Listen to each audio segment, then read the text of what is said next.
We're about to be 4 mainline sets into the Mega era, and so far, Pokemon's been very deliberate with back-to-back-to-back record-setting small sets. But that's about to change. With Pokemon racing towards Generation 10, I believe there's something massive forming on the horizon. And I'm not talking about the 30th anniversary. So today, we're exploring Pokemon's leaked upcoming sets.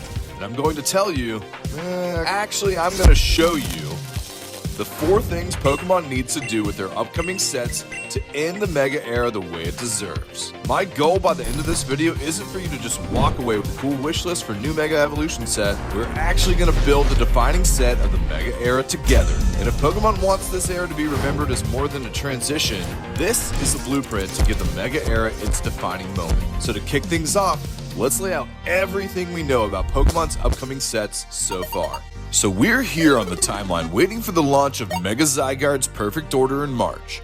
We've already seen leaked cards for Pokemon's next set. Let's call it Chaos Rising, featuring Mega Greninja, reportedly landing at the end of May. And historically, Pokemon likes to release its anniversary style sets around the holidays. Let's call it October, November timeline. So that leaves us with this gap right here. And it's been reported that Pokemon has 2 Japanese sets in the works, Abyss Eye and Storm Emeralda, speculated to feature Mega Darkrai and Mega Rayquaza. And when Pokemon adapts Japanese sets into English, 2 things usually happen. They port the set over directly, like they did with Perfect Order, or they combine multiple Japanese sets into one larger, more ambitious English release like they did with Destined Rivals. So let me ask you a question I guarantee you've thought about before. What do the best sets of every era actually have in common? When you look at the sets generally regarded as the best of their eras versus the weakest of their eras, one pattern jumps out immediately. The top sets feature nearly twice as many Pokemon from the top 100 most popular Pokemon lists than the weak sets. When you look at how many of those Pokemon receive a chase card rarity, like alt arts, illustration rares, or rainbow rares, that gap explodes to almost 4 to 1. So the best sets have more popular Pokemon and higher rarity slots. And the easiest way to include more popular Pokemon is to make the set bigger. Which brings us to the first must-have of the upcoming sets. The first thing Pokemon needs to do is combine Abyss Eye and Storm Emeralda into one Mega English set. Horizons Collide! Horizons Collide brings to life a clash of dimensions. Mega Rayquaza guards the horizon of the sky, while Mega Darkrai haunts the horizon of the mind.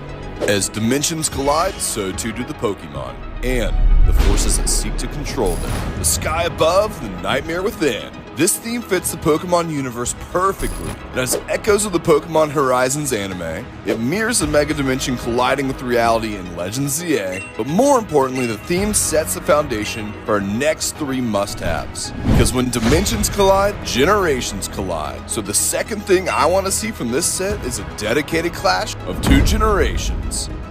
Do you know the last time Pokemon released a set focused on just 2 generations? I'll give you a hint. It's one of the most expensive master sets of all time, clocking in around $15,000. It's 2003's Skyridge. And that only happened because Pokemon only had 2 generations at the time to work with. With Mega Darkrai and Mega Rayquaza at the helm, it only makes sense for Horizons Collide to be a dimensional clash of Gen 3's Primal Forces and Gen 4's Cosmic Powers. And focusing on these generations during the Mega era lets us do something really special. We get to feature tenured Megas like Gen 3's Mega Glalie, alongside brand new Megas like, let's zoom in a little, Mega Frostlass, haunting the frozen path to Snow Point City. It also gives us a pool of 33 top 100 Pokemon to pull from, like this. Imagine Mega Staraptor, wings spread wide, perched atop a wave-battered Torrigate, framing out a snow-covered Mount Cornet. Or Mega Aggron, who's guarding the meteorite machine in the heart of Mount Chimney's caldera. How about 2 of the greatest pseudo-legendaries ever? On one side, Gen 4's Hammer-Headed Dragon, Mega Garchomp Z, blasting out of the ruins of a Team Galactic hideout. On the other, Gen 3's Draconic Fighter Jet, Mega Salamence, caught in a Dr. Jekyll and Mr. Hyde moment beneath a roaring full moon paradox. And we still have tons of space to feature Pokemon that aren't always headliners. Like Mega Chimecha, who's crossed over to the Sinnoh region and found some of its sister wind chimes in the historic Celestic town. or Mega Heatran, who's lost in Hoenn's archipelago, forced to navigate the waters by using volcanic eruptions, creating new islands to traverse on. It's honestly really fun to envision these generationally exclusive Pokemon in other regions, like one of our Pokemon Center ETV promos. Rayquaza, who now finds itself guarding the Snow Point Temple from Giga Hunting thugs. And that's already 8 Megas, and we've stacked 6 top 100 Pokemon into our secret rares so far. But the best is yet to come. And if you're enjoying this video, make sure to subscribe and drop a comment letting me know what your must-haves are in these upcoming sets. And for the third must-have, we're cooking up something Pokemon has shown they have an appetite for doing, but have never actually done before. Pokemon has done partner sets, they've done heroes versus villains, they've even done villain versus villain sets, but they've never done a generational clash of villain teams, and Horizons Collide is the perfect place to do it, because when dimensions fracture, it isn't random, it's engineered. The ones reckless enough to tear open reality are never the heroes. This is a set where the heroes didn't arrive in time. Team Magma and Team Aqua reshape the world with magma and water. Team Galactic rewrites the laws of the universe, and as Horizons collide, we get to see competing versions of their apocalypse. Now the set becomes something darker and bolder, kind of like a Pokemon Infinity War moment. And then they can use the 30th anniversary to go full in-game on us. Let's kick things off with Team Aqua's illustration rares. Team Aqua's Feel comes in against an unsuspecting Munchlax.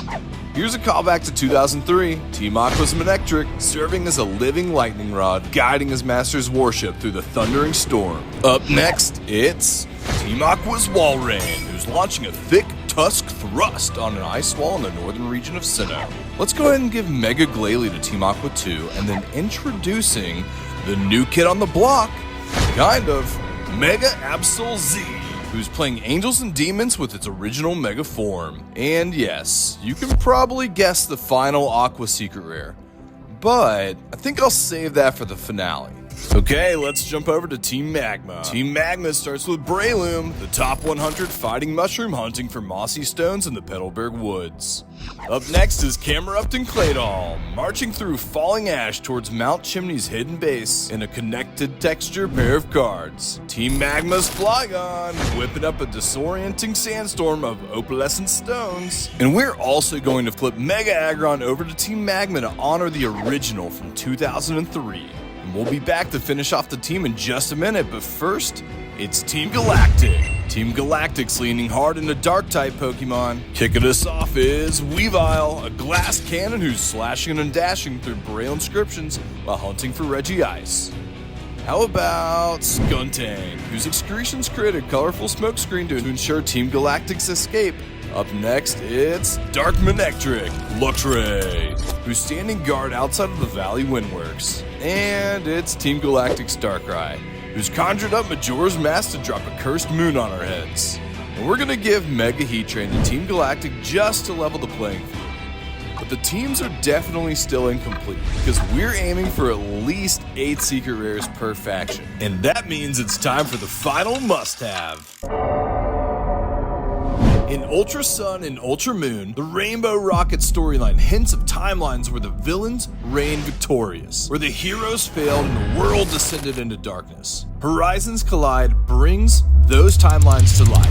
I want to see Primal Kyogre towering over the Cave of Origin, awakened by a blue orb-wielding archer in the first ever Team Aqua's Primal Kyogre.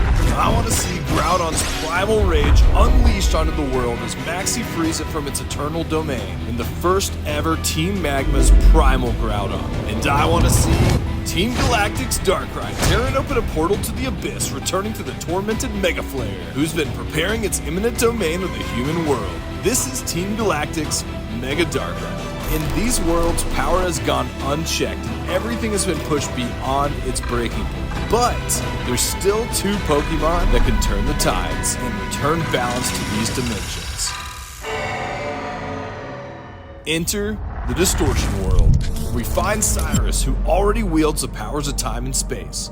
He approaches the imprisoned Giratina, breaking its shackles under the guise that he commands a dimensional demon.